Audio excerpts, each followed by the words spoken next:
8 ते 10 दिवसापासून पुण्यात कंटिन्यू पाऊस पडतो आणि जेवढा पाऊस तो दुरून बघायला चांगला वाटतो ना, वातावरण इतकं मस्त वाटतं, पण ते फक्त दुरूनच बघायला चांगलं वाटतं. बाहेर पडायची अजिबात इच्छा होत नाही.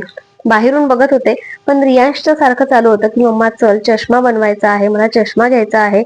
बाहेर एकदा नजर टाकली, पण बाहेर पडायची काही इच्छा झाली नाही. पण काय करणार, आज ना उद्या जायचंच होतं. पावसाळा चालू आहे तर पाऊस तर पडणारच आहे, कधी जोरात तर कधी कमी. म्हणून बाहेर पडलो आणि आमचं पिल्लू बघा किती एक्साइटेड आहे.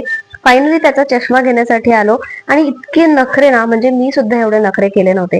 ह्याचा मला कलर आवडला नाही, ही फ्रेम छोटी आहे, ती फ्रेम मोठी आहे, हा मला फिट बसत नाहीये. बाप रे, त्याच्यासाठी आम्ही 4 दुकानं फिरलो. पण आमचंही असंच होतं, घ्यायचं आहे तर त्याच्याच मनाने, जो त्याला आवडेल तोच घ्यायचा आहे. तर कम्फर्टेबल फ्रेम, त्याच्या आवडीचा कलर आणि ग्लासेस सुद्धा बेसिक घेतले आहे, कारण पहिल्यांदा तो चष्मा घालणार आहे.